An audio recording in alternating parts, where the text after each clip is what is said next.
Hi and welcome back to our channel. Today we are going to talk in and everything around insurance with somebody who has experience of 10 plus years in the industry, uh, Nidhi Verma.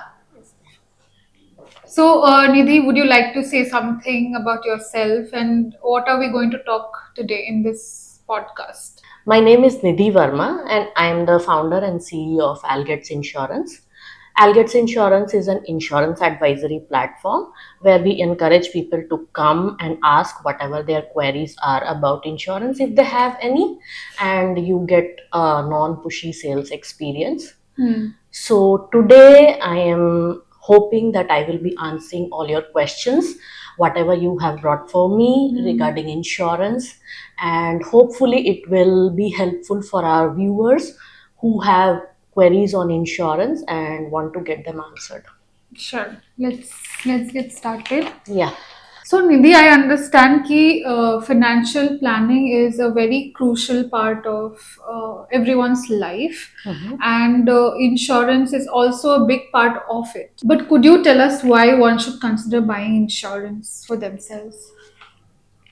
Yes, you are right. Financial planning is important, and insurance is something which should come in the beginning of financial planning for anybody, because insurance is a product which protects people and their families from any kind of unforeseen financial damage.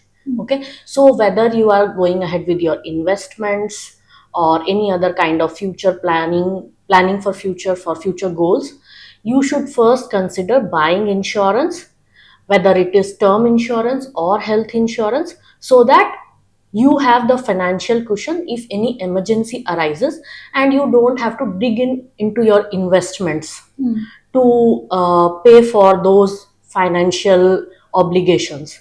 So everyone should consider buying at least term insurance and health insurance. Everyone who is having dependents on them, who are financially dependent on them and they are the breadwinners of the family, should consider buying a term insurance plan with adequate coverage. And every person who can afford at least should buy health insurance for each and every member of the family.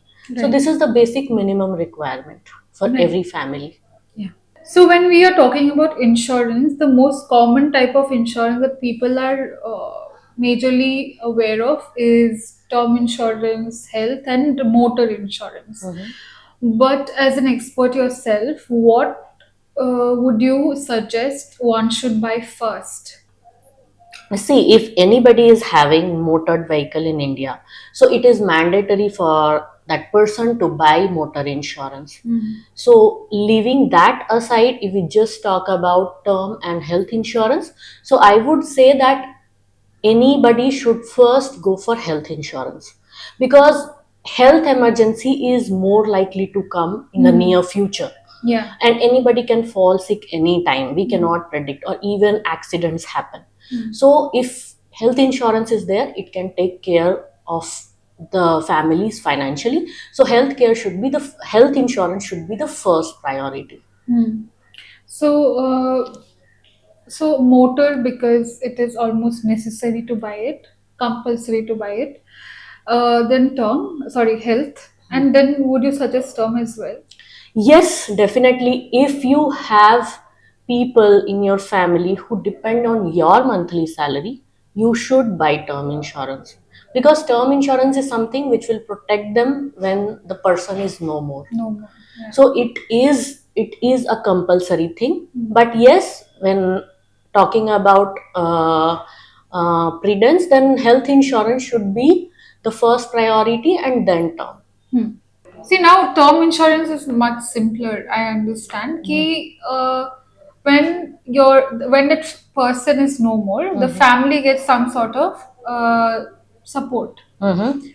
But could you please explain how health insurance works? Like, how do we benefit from it? See, yes, term insurance is a very simple product and easy to understand for anybody. But health insurance is also a simple product. How it works is that if any insured person who is covered under the policy falls sick, okay, it can be any condition, and he requires hospitalization, and he goes to a hospital and gets hospitalized for the treatment. Doctor says he needs hospitalization, so he gets treatment in the hospital.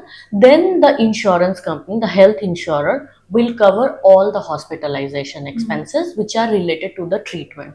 Okay, if there are any particular exclusions which are exclusively mentioned, which are not covered under the policy, leaving aside those conditions, everything else will be covered.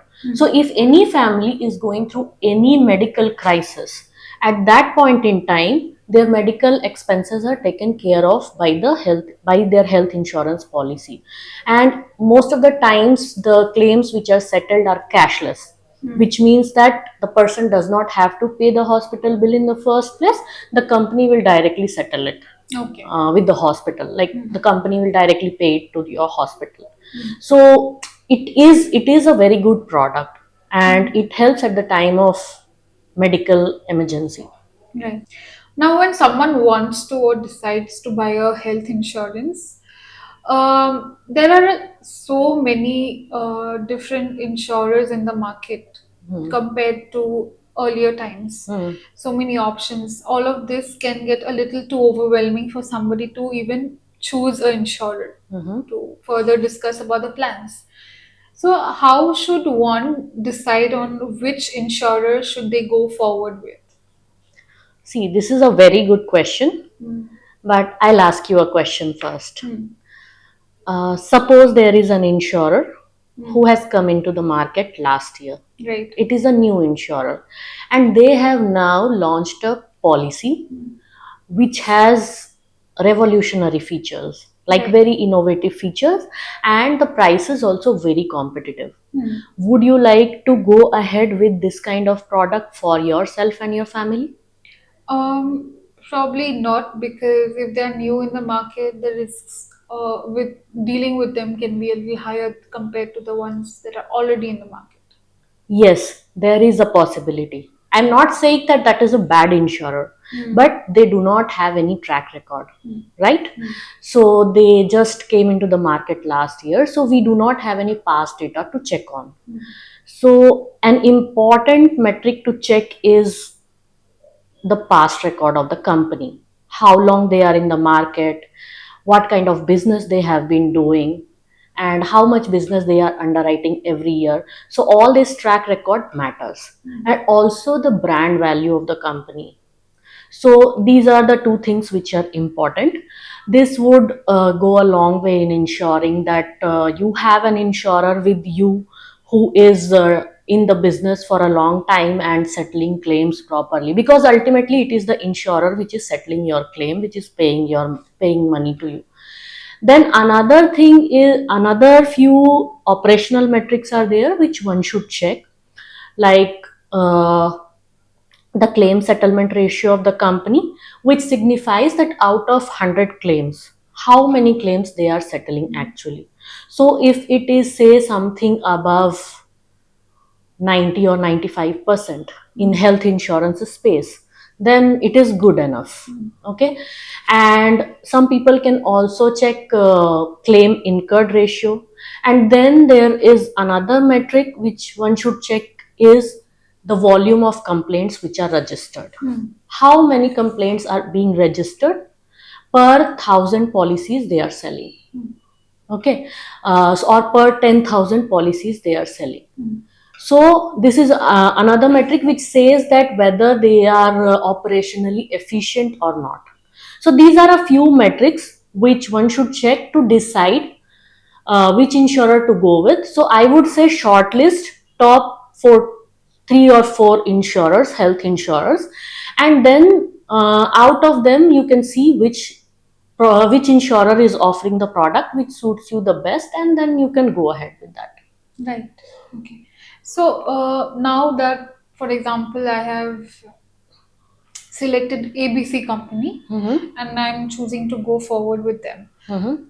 Uh, my need is a good health insurance. Mm-hmm. Now, to go forward with it, with that ABC company, and they are offering multiple plans with multiple offers, advantages, benefits, whatever. What are the things I should look for in that plan before choosing it? See, it depends on the requirement. Hmm. What are you looking for? Okay, whether you are looking for a product which should cover a family of 4 to 5 young people. By young people, I mean, say, husband, wife, and kids who are all below the age of, say, 40 or 45, and with no pre existing illnesses or no medical history. Or you are looking for a health cover for your senior citizen parents, or there is someone in your family who is having some chronic illness and you are looking for a cover for that person. So it depends on that. But once you have like finalized your requirement, then there are a few benefits which you should look for in a policy. Like right now there are a lot of gimmicky features which companies are adding into their product, and they are making it them as sales pitch. But ideally all health insurance policies have 4 or 5 main benefits, so those benefits should be covered under the policy. And if that is there, then you can go ahead with that policy. You were talking about some benefits, right? So could you be more specific about what are those benefits one should seek it is there in the policy?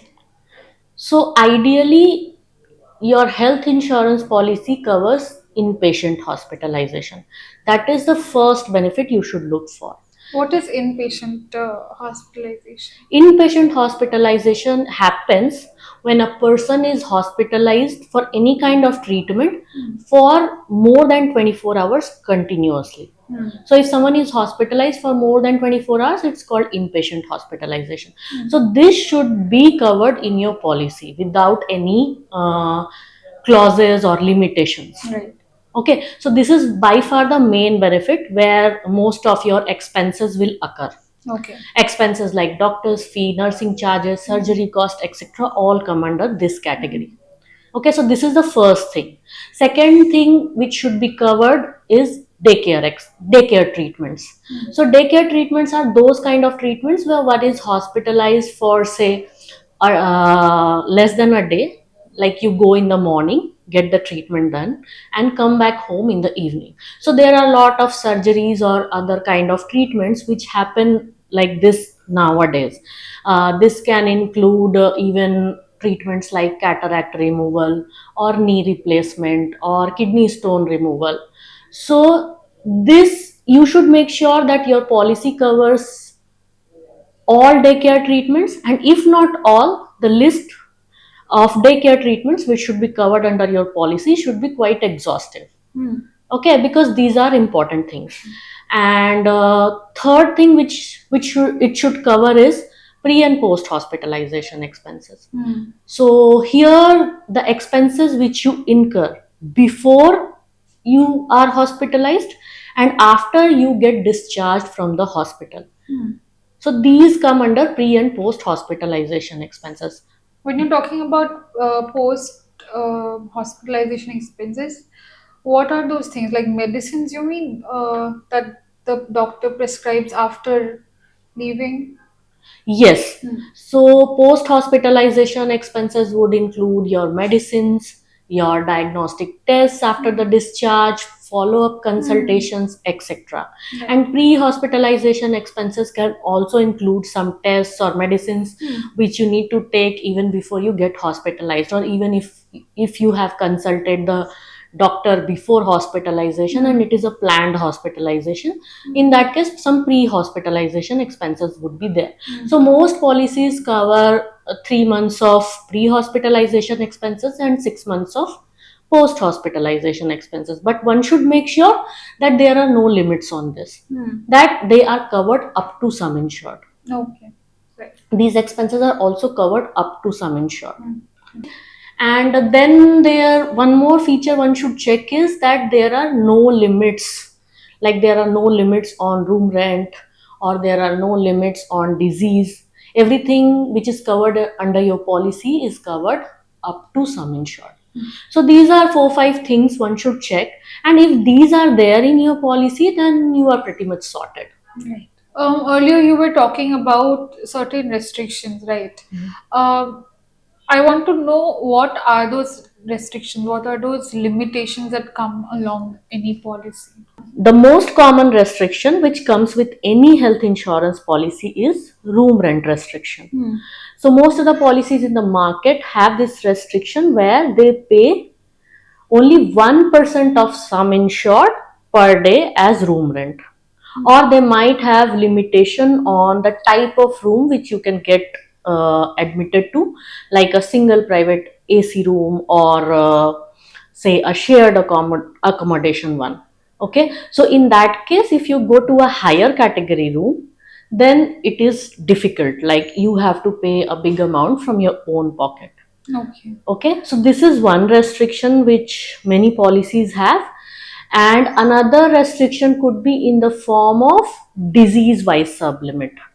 So disease wise sublimit, by disease wise sublimit I mean that even if you have taken a policy with a sum insured of say rupees 5 lakhs, then if you go for a surgery like cataract removal, your policy might not cover the entire amount. There could be a restriction of say rupees 50,000 per eye. That is the maximum which you can claim from the company in case you go for a cataract surgery. So these kind of cappings are something one should look for before buying the policy. Whether there are these cappings or not, ideally they should not be there in your policy.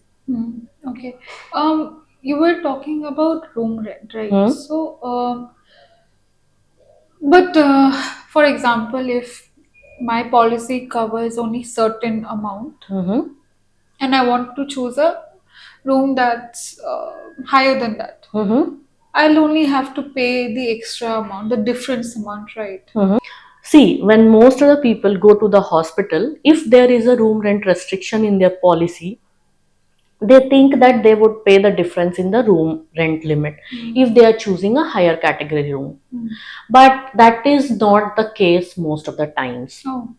Okay, what happens in health insurance usually is that suppose you have a policy of say rupees 5 lakhs as base sum insured. Now your restriction is that you will get only 1% of sum insured as room rent limit every day. Okay, so you can get a room of maximum say 5,000 under the policy, which is covered under the policy. Now you go to the hospital, you see the 5,001 room, you don't like it, or you say that okay, I like the room which is bigger and has better amenities, but it is costing you 10,000 per day. Okay, so it is just double the amount. You think that okay, for per day hospitalization you have to just pay a difference of 5,000, which you can easily manage. So if you stay in the hospital say for 5 days, then your room rent difference for 5 days comes to 25,000. So you think that you would just end up paying 25,000 from your own pocket, but that is not the case. What happens is that when you choose a higher category room, all your other expenses which are associated with inpatient hospitalization also tend to jack up. Like if your room rent doubles, if you undergo a surgery, your surgery charges also might double. Your doctor's fee can double up. Nursing charges and other charges associated with the room double up. Okay, so the charges increases according to the room that we choose for. Yes, Right. and in most of the hospital it happens. Okay, and when you make a claim from your insurer, your insurer would say that since only the room which is up to 5,000 is covered under your policy, we would not cover the proportionate increase in the charges which are happening due to upgrade in the room category. Oh, okay. So whatever is the proportionate increase in other charges as well, you end up paying from your own pocket. Oh, okay. And this can burn a huge hole in your pocket. Okay, so most of the people don't know about this, and when actually hospitalization happens at the time of emergency, when they get to know about this, it is, I mean, very disheartening. So it is better to have a policy which covers everything instead of having such restrictions. Or if you are having a policy with these kind of restrictions, then you should stick to the room which is covered under your policy. That should be the ideal situation. Okay. So apart from the ones that you mentioned right now, are there any clauses? Clauses in the sense other limitations? Yes.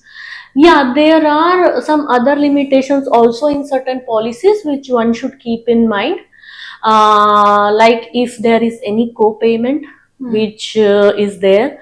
So co-payment means that you have to pay a certain percentage of each and every claim from your own pocket. So suppose you are making a claim of rupees 1 lakh and your co-payment is 20%. Okay, your total expenses or the bill is coming to 1 lakh. So 20% means 20,000 you have to pay upfront from your own pocket.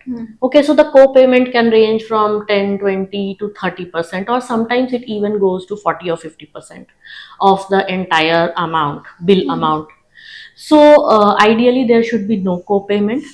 And then if you should check that if all the cost of consumables, that means the non-medical items which are used during the treatment, Like the gloves, injections. yes, Yeah. these are the items which are called non-medical items, and they are usually use and throw item. One time you use it, it is used and then thrown away. So these kind of items cost around 10 to 15% in each and every bill, or it can go even higher. So you need to check whether the cost of these items are covered under your policy, or do you have to pay from your own pocket when the hospitalization happens. Then another clause could be a deductible. So a deductible is something where you pay some initial amount yourself, and the rest of the amount company pays a maximum up to sum insured or whatever is your coverage amount. So say again you have policy of 5 lakh with a deductible of 50,000. Okay, so if your bill comes to say around 1 lakh, then first 50,000 you have to pay from your own pocket. That is because that is a deductible in your policy, and your policy will cover the next 50,000 of that 1 lakh amount. So ideally there should be no deductible as well. Okay, so you should check that these clauses are there and how they are included in your policy. The desirable thing is to have a policy which is comprehensive and covers everything. Right. Now that we have covered everything around the limitation section, can you tell me more about things that are completely excluded from the policy?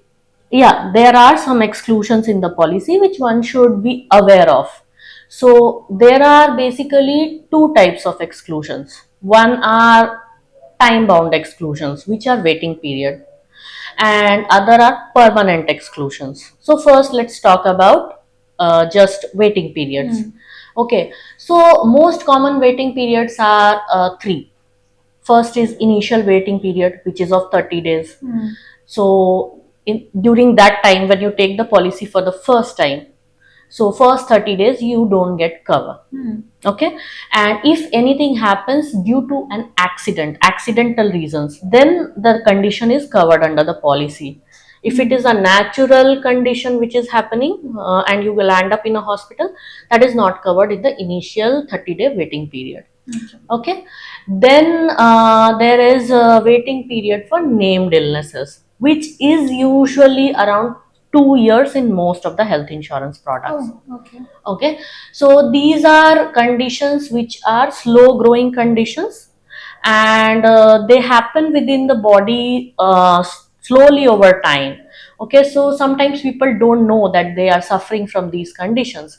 So once you buy the policy, there is a 2 year waiting period for such conditions, and there is a list of the diseases which are included in this.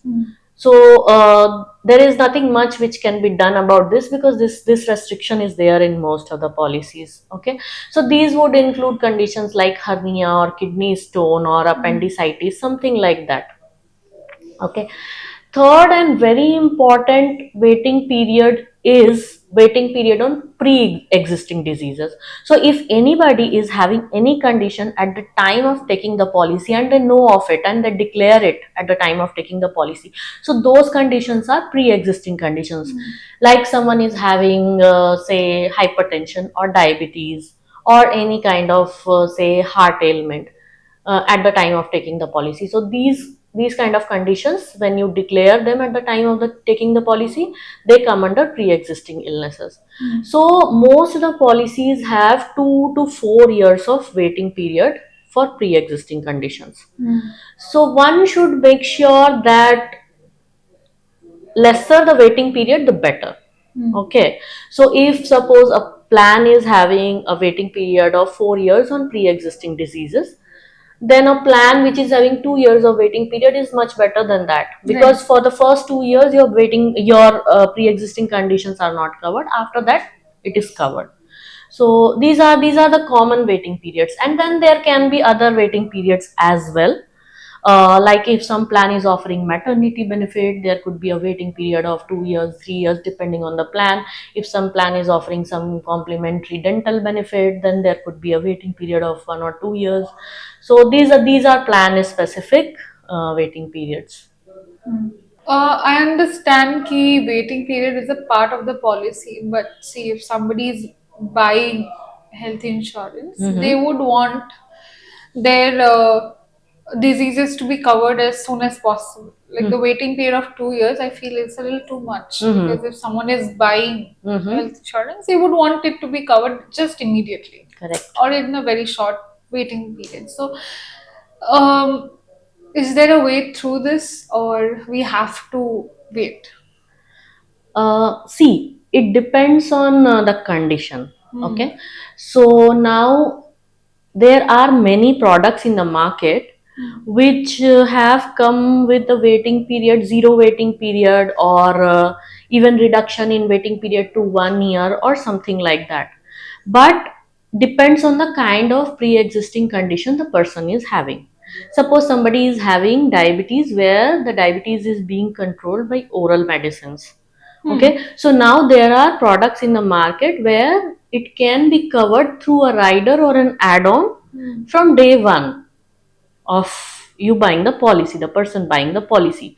So then in that case, the person should look for a plan that specifically covers this, or has an option to cover this from day one, or say as quickly as possible. But if somebody is having a history of heart ailment, okay, somebody has had a bypass surgery 2 years back, okay, so this is more severe condition. So these kind of conditions may not be covered, or covered only after you spend the serve the entire waiting period. So it depends on the kind of condition the person is having, the severity and longevity of it. But if you have a condition which is controlled by medicine, then you can look for specific products which cover these conditions, either with add-on or with the some kind of rider.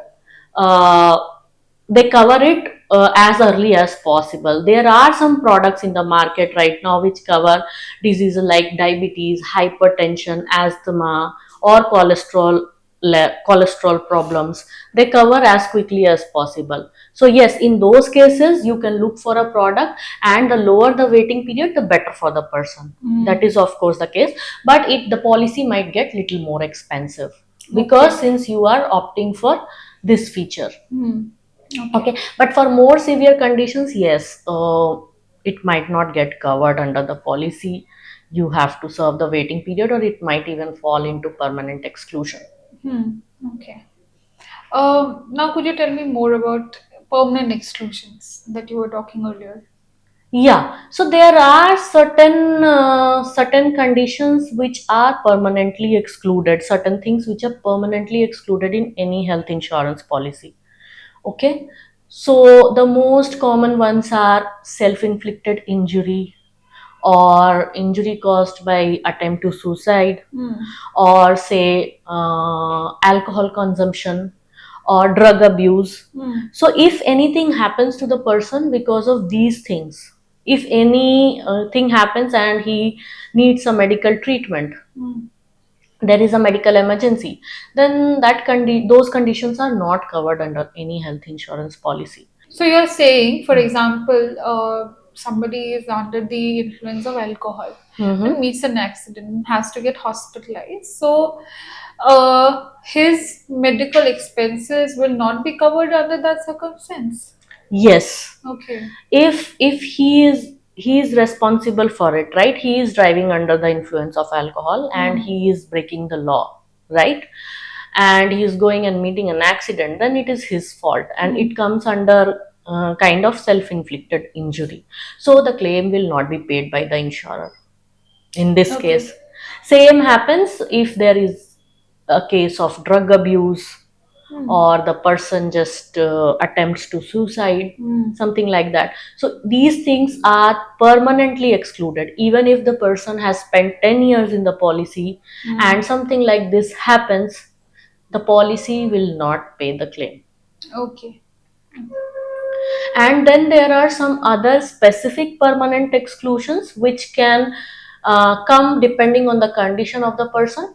Say, like I said earlier, that if somebody is having a heart ailment, he has gone through a bypass surgery just 2 years back, and he wants a health insurance policy now, or somebody is a cancer survivor who wants a health insurance policy. So there are a couple of products in the market which cover people with this kind of medical history. Okay, but even if they issue the policy to such a person, the policy is issued, he gets the cover, the condition can be permanently excluded from the cover.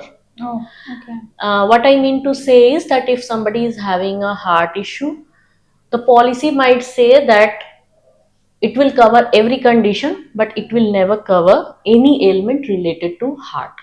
Oh, okay. Okay, so even if you spend 10, 15 years under your policy, the condition will not be covered. It will be marked as permanent exclusion under the policy. So this depends on the person, his medical history, and the severity of disease which he is having. So those kind of permanent exclusions are also there in health insurance. Okay. Okay. We have basically covered everything now, but the main concern of people is, so it's very easy to talk to an agent, get your insurance, pay premiums and everything. But now, when the time comes to make a claim for it, Mm-hmm. a lot of people have the same complaint कि their genuine claims gets rejected by the insurance company. Now that's a huge issue. Mm-hmm. What's your take on it? See, it is true. There are issues in the industry, and there have been incidents where the health insurers have rejected even genuine claims. So this is a true thing, and that is why among general public there are trust issues. We cannot deny that. Okay, so collectively as industry, all insurers need to work on their processes so that these mistakes are not repeated. Okay, it is better for the industry and the customers as well. But as a customer, if you are buying health insurance, you can also do a lot to make sure that your claim is not rejected. Okay, it is not always the company, but many times it's also the person who is insured. Because of their mistake, the claim gets rejected. Okay, so what are the things that I can make sure I don't do so that my claim doesn't get rejected?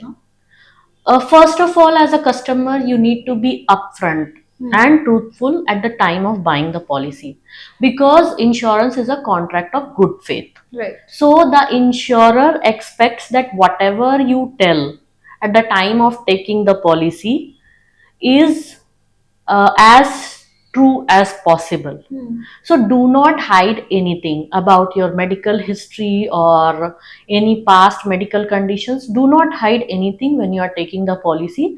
Declare all your medical conditions, and whatever other questions are asked, make as truthful answers as possible, so that the insurer knows, okay, you had this pre-existing condition. So when the claim comes, they know that you have told this and this is included, and this has to be not included. So the it will be better for the insurer to underwrite your policy and issue you a policy. Another thing which you can do is that know what is exactly covered under your policy and what are the things which are not covered under your policy. So many people in the first place just go by what somebody has told them, and they do not know what are the specific exclusions under their policy. They don't go through the policy properly. Yeah, they don't go Yeah. through the policy. So first thing you can do is go through all the sales material. This would include any kind of sales literature or brochure, and see what are the exclusions. Or ask your insurance advisor what is not covered under the policy which I am considering to buy. And then if you think that there is some gap there, you should always go through the policy document once you receive it, because there all the conditions are mentioned in black and white. So you exactly know what is covered and what is not covered.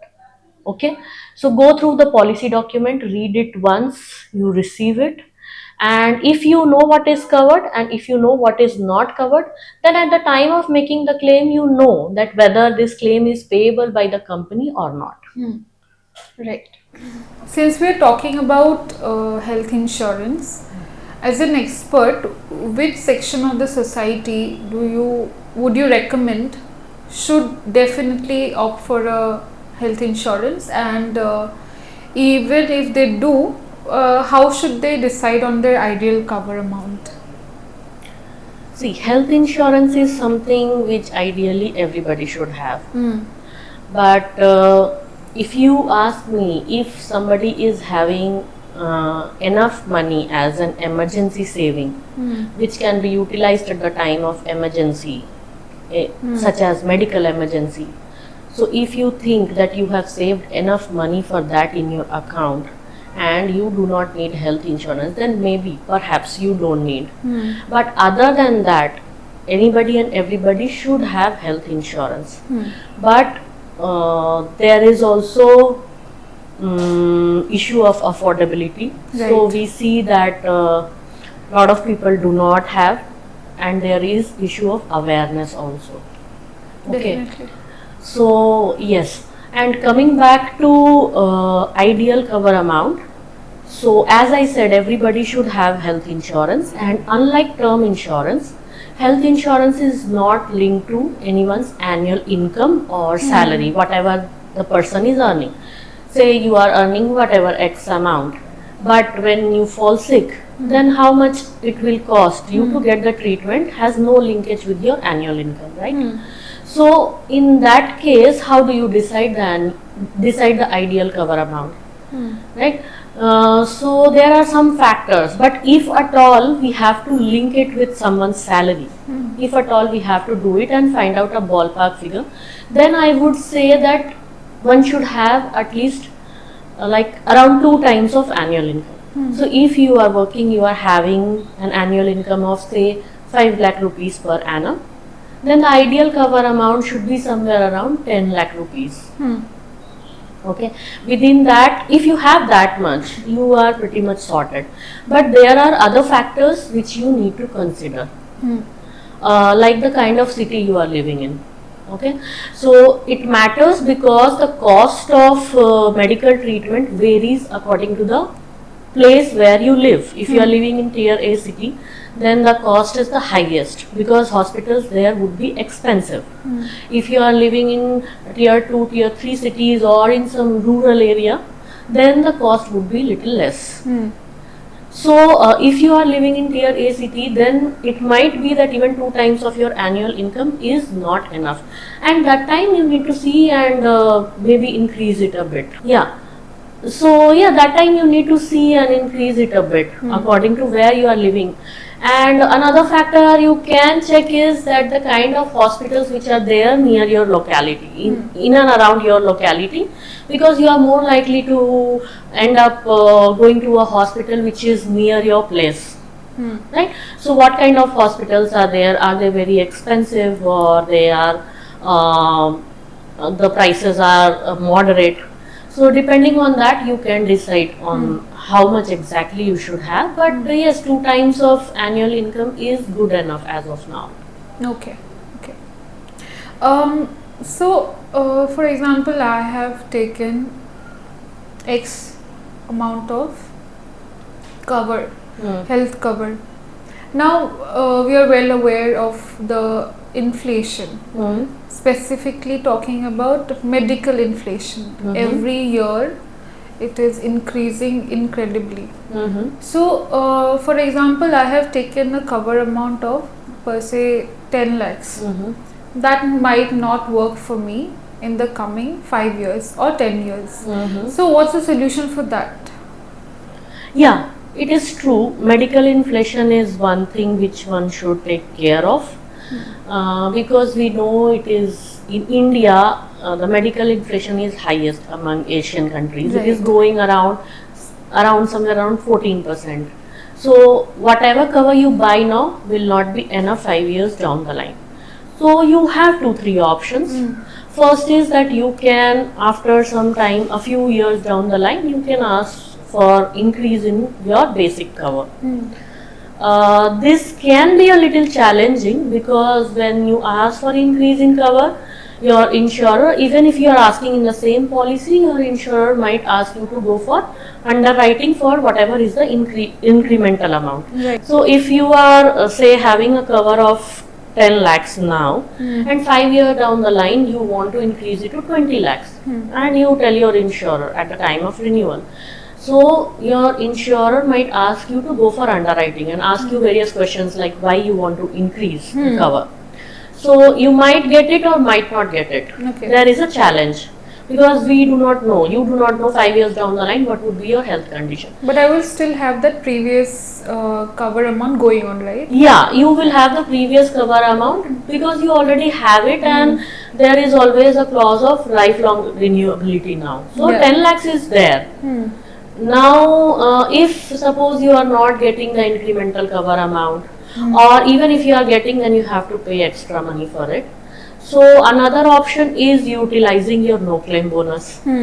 So suppose your policy is offering no claim bonus, you are having the policy for last 5 years with a base sum insured of 5 lakhs, and now every year your policy is giving 50% of base sum insured as no claim bonus, whether you claim or do not claim under the policy for next 4 years. Okay, so 4 years down the line your cover will become like say 20 lakhs more, so overall it will be 30 lakhs.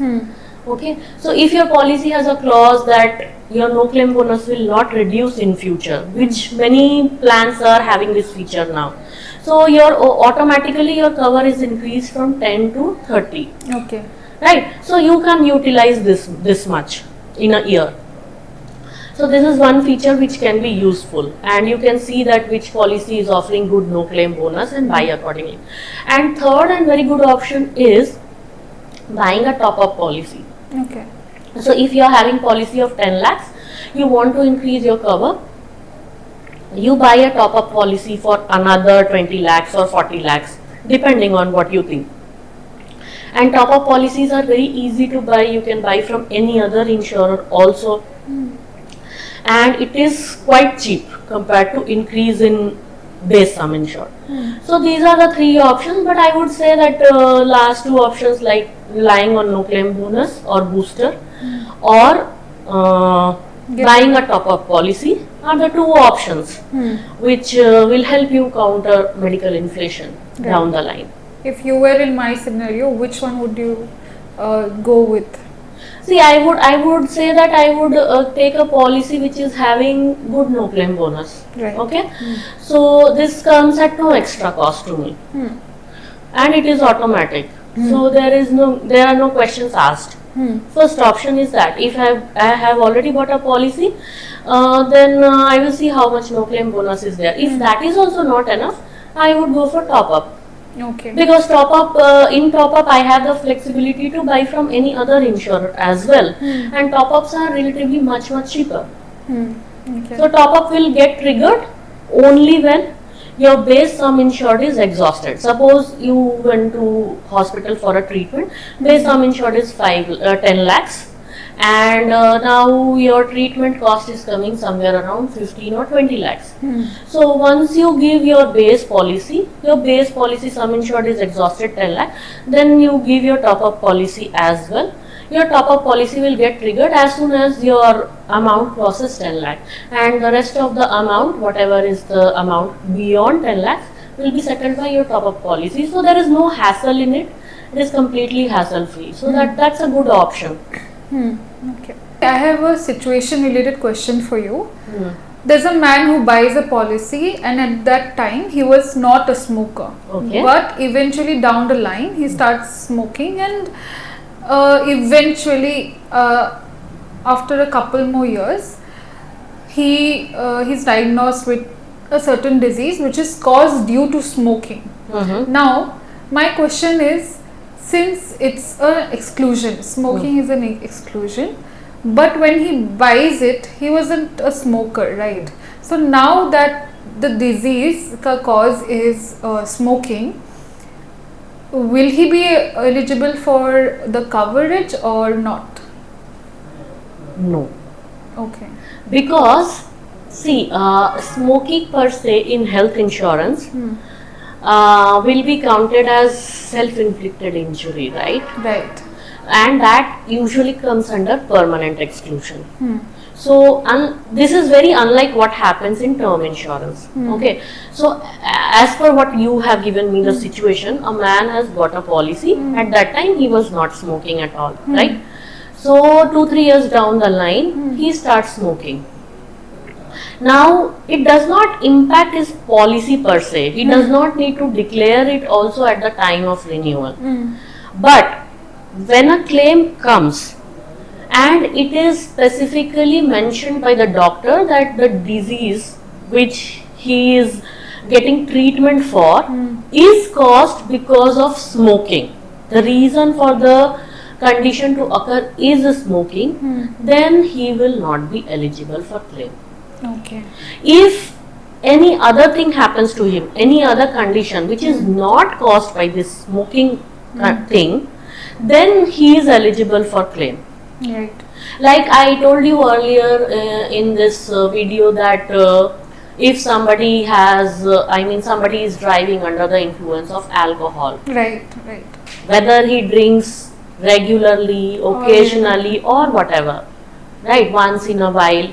So if he is driving under the influence of alcohol and he meets an accident, so cause of accident is alcohol. Yeah. So he will not be eligible for claim. Same way, in this situation, the person will not be eligible for claim because his illness is caused due to smoking. Okay. Any other illness caused due to any other reason, he will get the cover. So is it same for a diabetic patient? For example, when the person buys, he's perfectly fine, right? And down the years, he turns out to be a diabetic patient, and later on he needs treatment for it. So is it the same thing? No, it is not the same thing. The difference is here in choice. Okay, smoking is a choice which he has taken up later, which is obviously injurious to health. We all know it. But diabetes has not come by choice. It has just come, right? So it is a naturally occurring disease. Correct. So once he bought the policy, he did not have diabetes. Later on down the line, after having the policy, he got diabetes. So diabetes will be covered under his policy. There should be no questions asked in this. Okay. Okay. So the main thing is that what choices you make, your claim depends on that as well. What choices you make in terms of lifestyle which affect your health. Okay. So all of this information that we have gotten today regarding insurers and what are the things that one should definitely look for before buying a policy and all the other things, is there any platform where someone can go through it thoroughly, online or offline, wherever? See, if you are going to buy a policy and you want to look for operational metrics of any company, any insurer, then IRDA is a good choice. Right. Because IRDA mandates that every insurer should make public disclosures with all the information, their track record. So these public disclosures include a lot of information, like how many policies are sold, how many claims are made every year or every quarter, then what is the claim settlement ratio, and what is the volume of complaints that the company is facing. So all these information the company has to publicly disclose, and there is a particular section in IRDA website which has all the links for all the companies. Okay. So anyone can go and check out public disclosures of health insurers in IRDA's website and find out like these kind of information about any health insurer. Okay. Okay, so IRDI may we get all the information, right? But again, there are so many insurers. It is almost humanly impossible to go through every insurer in the market, right? So, what's the best way to go through it? Like someone who I can, or where I can like put my exact points, my needs, and I get a list of insurers or a list of policies that will be helpful in choosing, you know. See, yeah, you are right. There are so many health insurers, and if a common man wants to go through the public disclosures of all the companies, it can be quite overwhelming. So that is where the need of a good advisor arises. A good advisor will do all this for you, that too free of cost. So find a good health insurance advisor if you find it too difficult to handle, and ask him these questions. So obviously, since he is an insurance advisor, this is his job, everyday job, to do all these things. So he will suggest you insurers based on My requirements. based on your requirement, as well as the insurer's operational metrics and brand value. Yeah. Right. Which all are the good names in the insurance space. Is this something your company Elgates also does? Yes.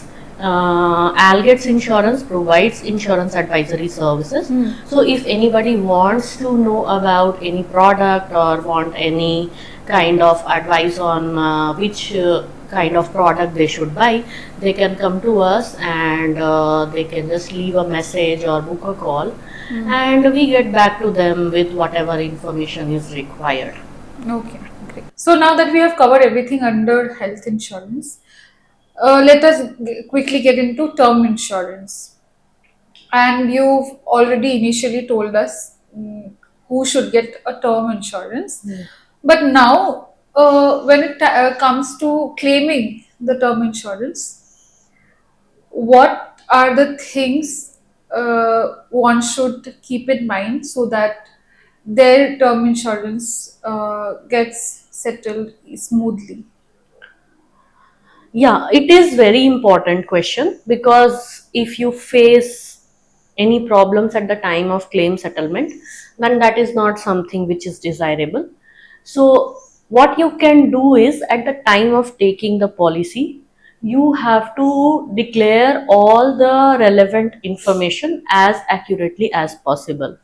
So when you are going through your proposal form, whatever is being asked to you, just tell everything as truthfully as possible. So this can be regarding your own medical history, your existing medical conditions, or your family's medical history, or say your smoker status, or say your lifestyle choices, such as what hobbies you are pursuing, whether they are risky or not, what kind of profession you are in, whether it is considered risky or not. So all this information has to be given as accurately as possible, so that the company can decide whether to give you a policy and on what terms. And once it is done properly, then there is not much of a chance that you or your family, just in case something happens to you, your family will have problems at the time of claim settlement. Because life insurance companies do not reject term insurance claim, especially if it is not a very early claim. It is settled quite smoothly if there are no red flags. So make sure that you are declaring everything Beforehand. beforehand. And one more point is that sometimes people might hide information deliberately, like they don't want to declare that they have some problem. But many times it also happens that they miss out on giving the relevant information unintentionally, Right. like they forget to mention. So this is also one thing one should keep in mind, that when they are filling the form, if anything that comes to your mind is there which you think is relevant, please give that information. Okay, so if I'm not wrong, there are certain medical tests that they have to go through before getting the final term insurance policy. So at that time, there is no chance of missing out any such information or even hiding any such information. See, medical test will only cover medical information, right? Yeah, you are right that lot of companies ask you to go through medical tests to get term insurance, even if you are buying for a like a basic cover of say rupees 50 lakh. But there are also a few companies which are not asking you to go through any medical test, even if you're buying up to a cover of 1 crore or so. You can just take a policy without any medical test. It all depends on what information you have given beforehand, what information you have filled. If you have given any information about your medical history, they might ask you to go through a test. But if you have said that you didn't have any medical problems in the past, then if they ask you not to go through any test, then whatever information you have given is considered to be truthful, and based on that the policy is issued to you. Okay. So in that situation it becomes even more crucial Right. that you give the right information. Right. Okay, so we did discuss about the smoker situation in terms of health insurance. I want to bring this up again. So, what exactly is the smoker status when it comes to term insurance? Do See, they get the insurance, or is it difficult, or there's no chance? no, smokers do get life cover, but the premium which is charged to smokers, the premium which is charged to smokers is much higher compared to the premium which is charged to non-smokers, like a Right. regular premium. Okay, so we all know that smoking is injurious to health, and people who smoke are expected to live uh, Shorter period. a shorter life compared to those who don't smoke. So this is also a well established fact. So going by this fact, life insurance companies charge more premiums for non-smokers, and it is at least 40 to 50% higher for Right. most of the companies. So there is a significant jump. So if you are qualified as a smoker, you have to give higher premium to get the same amount of life cover. Right. So now, who exactly is a smoker? Because there are variety of people. Like someone smokes regularly, someone smokes occasionally, someone very very rarely. So who, in the eyes of the insurer or the policy, is termed as a smoker? Anyone who smokes Okay. or consumes tobacco in any form Okay. is a smoker. The frequency actually does not matter when it comes to labeling as a smoker or a non-smoker. So even if somebody is smoking very heavily or somebody is smoking rarely or occasionally, both are counted as smoker. So there is mostly no differentiation in that. If you are not smoking at all, then only you are counted as a non-smoker. Okay.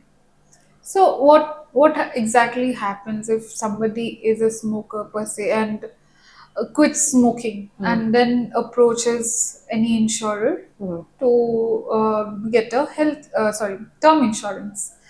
So does the premium situation of like the 40 to 60% hike still remains intact, or do they do not get the insurance? What is the scene like?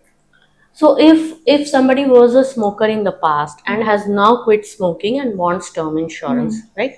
This is your question. What happens to him? Yeah. So if there is a gap of at least 2 years Okay. from the time he quit smoking, then he might be counted as a non-smoker. Okay. But if the gap is lesser, right? If the gap is just say 6 months or 1 year, then he will still be counted as a smoker. Okay. Because it is believed that he might get back to smoking. Because the period of quitting or discontinuance is very less. Smoking is addictive, right? So the idea is that he might get back to smoking. So there should be at least a gap of 2 years. Then the person, if he was smoking and now has quit smoking and the gap is 2 years, he can be counted as a non-smoker. Okay. So, just for example, has left smoking for 2 years, gets the term insurance, and for example, he starts smoking again in 2 years. Does he have the compulsion to inform the insurer, or does it keep going like that? See, once the policy is issued, after that, whatever happens does not matter. After that, whatever changes in lifestyle or medical condition happen after taking the policy, say 2 3 years have gone by already, and you take up a risky lifestyle, or you quit your job, or you start smoking, or whatever happens, you get some kind of illness and you are now on medication. These things do not affect your term insurance policy. So everything which whatever you have to give the information of what happened before you took the policy. Okay, what happens after that really does not matter. You just have to keep paying your premiums to keep your policy running. And if your policy is running, then your family members, if something happens to you, God forbid, then your family members are eligible for claim. Okay. So now, how to determine Hmm. the ideal cover amount for every individual? See, as I always say, everything depends on the requirement. So, suppose you are seeking to buy term life insurance and now you want to know how much cover you should go for. Check out what you want your term insurance policy to do for you. Obviously, you want your family members to be secured in case you are no more, right? So, they are, because they are financially dependent on you. So, now what you have to ideally do is find out that how much money are you spending for your family to live comfortably every month, right? Whether it is 50,000 or 1 lakh, that is your immediate need, right? Every month you are spending that much. So if something happens to you or you are not there to bring that income home, then obviously they will have to compromise with their lifestyle, which you would not want. So in that case, you have to see that what is the amount your family needs every month on month, till the time they become financially independent. That could take a few years. If you have a small kids, they have to grow up and start earning, right? So so that could take 10, 15, or 20 years. So then you have to see that what are the your family expenses which are going to be for next, say, 15 to 20 years, including inflation. And then you need to see how much money they need to have now based on that, so that they could live comfortably for that long time. So that should be your ideal cover amount. If any extra need is there, suppose you want your children to go and study abroad, or to get married in a very fancy way, so all these expenses are also there, which are one time expenses. So you have to add these expenses. So all these expenses put together, they have to be brought down to the present value, and then you can determine what is your ideal cover amount. This is called expense replacement method, and this is one of the most ideal method you can go for, though there are other ways also to calculate. Okay, so I'm assuming it's a lot for a common man to figure out, right? To calculate everything. So, is there any easier way you would suggest? Yeah, it can be quite daunting. It is not easy to go 15, 20 years down the Yeah. line and see how much expenses you would have and do all these calculations. So what we have done at Algates Insurance is built a calculator, online calculator, which Okay. will calculate your ideal term insurance cover for you. Okay. So you can visit our website and check out that calculator. You just have to give a few simple inputs, and then the rest calculator will do for you. Oh, that's so great. Yeah. Yeah. Okay, so now that we have this tool to determine the ideal cover amount for me, and what if this tool says ki I should get a term cover for say 2 crores? Hmm. Will I get it? Uh, Maybe yes, maybe no. Okay. Because there are usually eligibility criteria Right. for anyone to get term insurance cover. Okay, so the tool is based on expense replacement method, but the eligibility criteria are different. Huh. So if the tool says that you are eligible, you need a term cover of say 2 crores, but according to the insurer, you are eligible for only 1 crore, then they would offer you only 1 crore, not more than that. So on what basis is this eligibility determined? See, the first and the most important thing is your income, Right. how much you are earning every year. Huh. So, term insurance is directly linked to that, and it is usually a multiple of your annual income.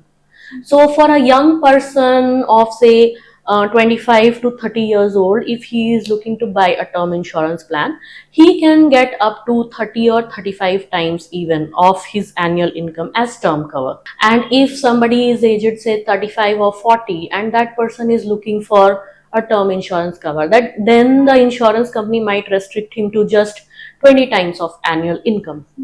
So this is the most basic thing and the most important criteria for getting term insurance. And somebody is earning less than 5 lakh per annum, then the company might completely not give him term insurance. Like the minimum basic income which one needs to have to get a term insurance Is 5 is lakhs. is usually 5 lakhs for most life insurance companies Okay. for their flagship term insurance product. Okay. So, apart from this, is there any other eligibility criteria? Yeah, and there are others, but important one is education. So most companies ask the person to be at least graduate if they I mean, they are thinking of extending him the cover, life insurance cover, term insurance cover. So the person has to be minimum a graduate, and if he is not a graduate, then at least he should be a 10 plus 2 pass. Okay. But then, if in case of 10 plus 2, the income requirement might be more. Instead of 5 lakhs, say people who are earning more than 10 lakhs per annum and they are 10 plus 2 pass, then they can get the term insurance cover. Oh, okay. And if somebody is not even that much qualified, then it is very difficult for him to get term insurance cover. Even though he is earning incredibly well. Yes, even though he is earning incredibly well, this qualification, this Criteria. this even the person, even if he is earning incredibly well, this education is an important thing for most companies because it determines the kind of lifestyle the person is having and overall longevity of the person. That is what the idea is behind it. Okay. So if somebody is say 10th pass or has not even gone to school or something, then it's not possible for them to get term cover. Okay. Now let's move on to a very discussed aspect of term insurance is when should a person consider buying term insurance and for how long should it be? Ideally, anyone who is earning should buy as early as possible. I am saying this because if you buy early, then there are a lot of advantages. Like your premium is very low at an early age, and that premium gets locked for life. So you get the advantage of buying early.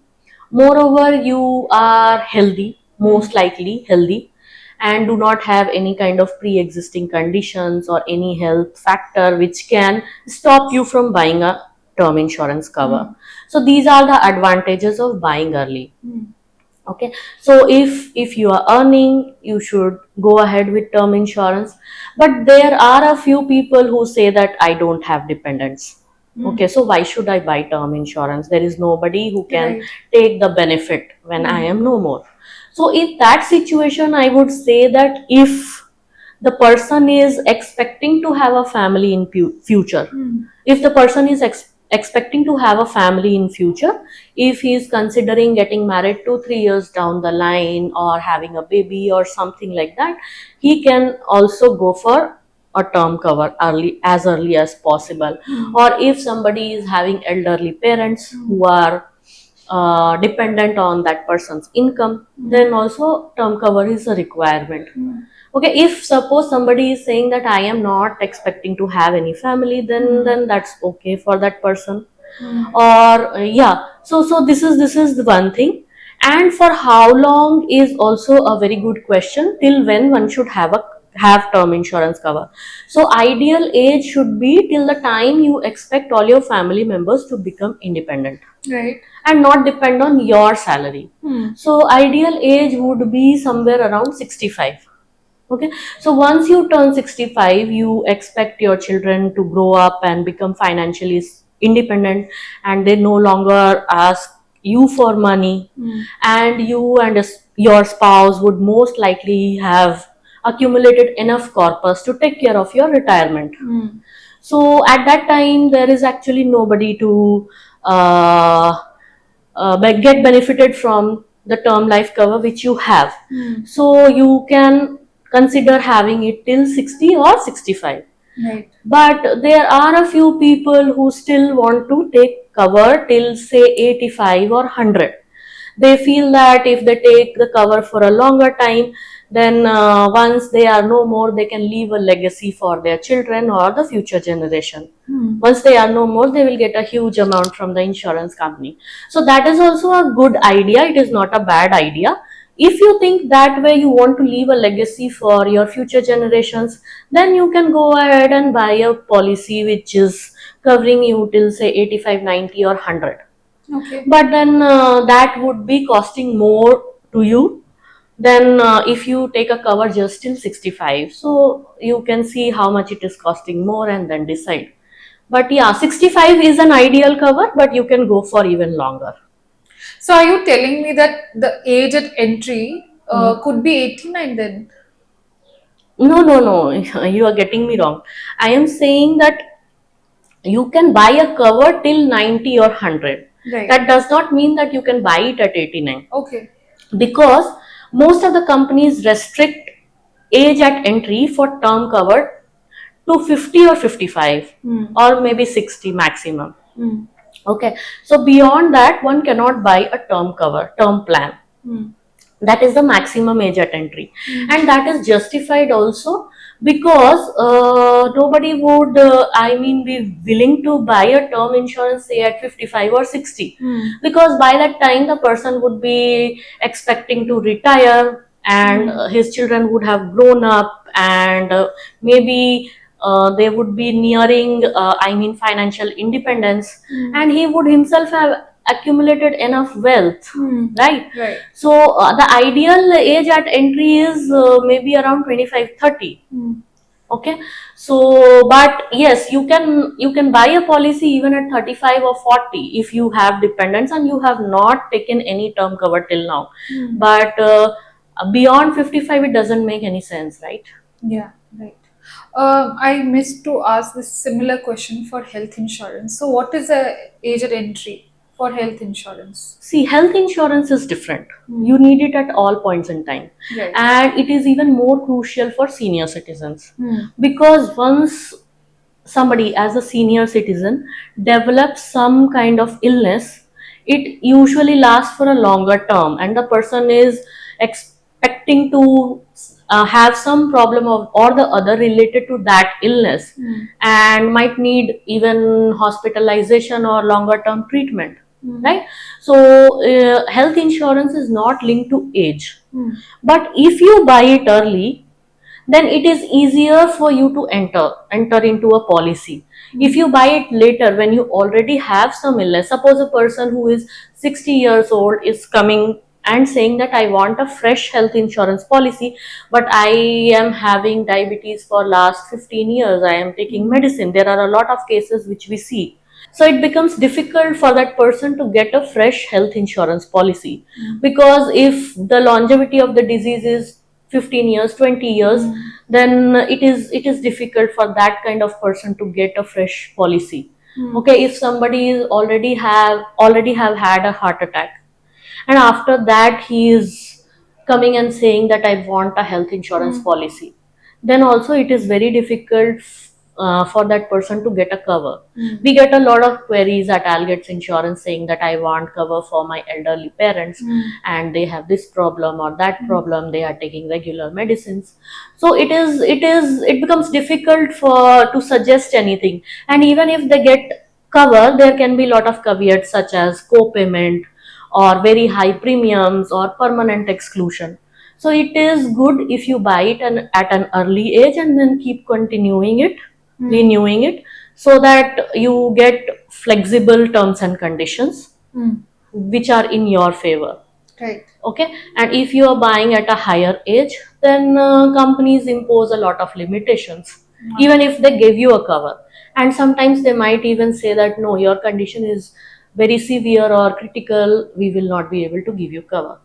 But there is no ideal age for, like, there is no limitation as per se for any person to buy health insurance age wise. Even if an elderly person is not covered, he should ideally get covered. Okay.